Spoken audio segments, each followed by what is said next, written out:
Okay, There you go. awesome. Um, so yeah, the project that I'm working on right now is called Carpool Vote, and it is a project to empower people to subvert an unfair political system by connecting volunteer drivers with anybody who needs a ride to claim their vote.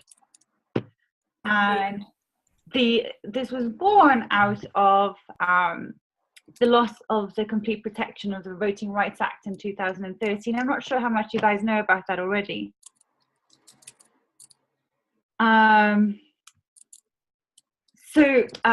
This is a picture of the Voting Rights Act being signed into law in 1965. There's Rosa Parks and Martin Luther King in that picture.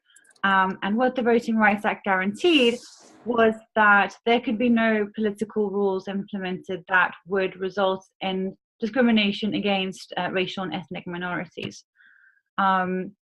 Before the Voting Rights Act came into effect, there were things like the grandfather clauses, which made it possible for states to charge people whose grandfathers didn't vote in before the abolition of slavery, charge them a poll tax to be able to vote. Also things like the Jim Crow's literacy tests to stop people from voting by asking very tricky questions. And so for the first time, since the Voting Rights Act was signed into law, this election will be the first election where people won't be enjoying the full protection of the Voting Rights Act after the Supreme Court ruled in 2013 that the mechanism used to determine which states have to get permission to change voting rules is no longer valid.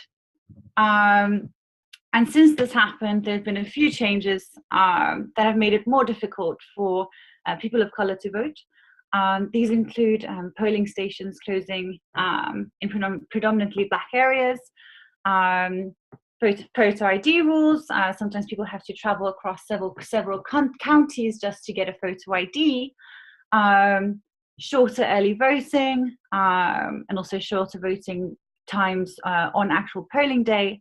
And getting an absentee ballot isn't that easy. So this has prompted a lot of civil rights activists to declare that this is our Selma. It doesn't just affect people of color, it also affects people with disabilities, it affects women, and it affects younger people and elderly people as well. So a lot of different demographics affected by these rules that make it more difficult for people of color to vote. Disproportionately affecting Democrat voters as well. So Carpool Vote, that's a little picture of our site. We are linking volunteer drivers with anyone who needs a ride to claim their vote to address some of these issues, some of these rules changes that have crept in since 2013. The response has been very, very positive. This is just an example of some of our partners. So for example, People Demanding Action has been very helpful. They're a network of some of the most important voting rights organizations in the country, and they're activating their grassroots networks to sign people up on the doorstep by knocking on people's doors, getting vans out, getting the message out through their network of faith leaders.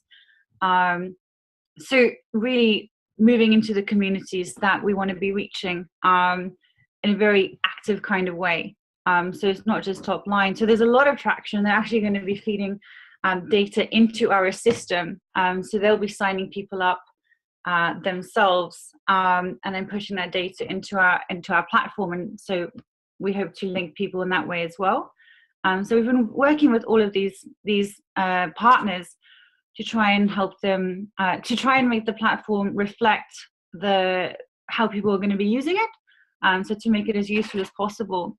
And yeah, so I'm here to ask for help. The back end is just about, is progressing. We were at a point where we still needed to get it automated, but it looks like that's now moving forward quite well.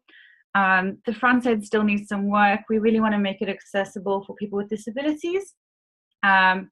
and also for Hispanic voters. So there's quite a few changes that we still need to make with that regard to make sure that as many people as possible are able to use it. And there's still a lot to be done in the back end as well, getting the text messaging system implemented, getting the hosting sorted out. It'd be great if you guys could help. Also, I have a question. So is there a programming language that you're specifically using? So the back end at the moment is Python, mostly. So I've been speaking with the tech lead about it. And what he said was that we have enough people for the back end for now.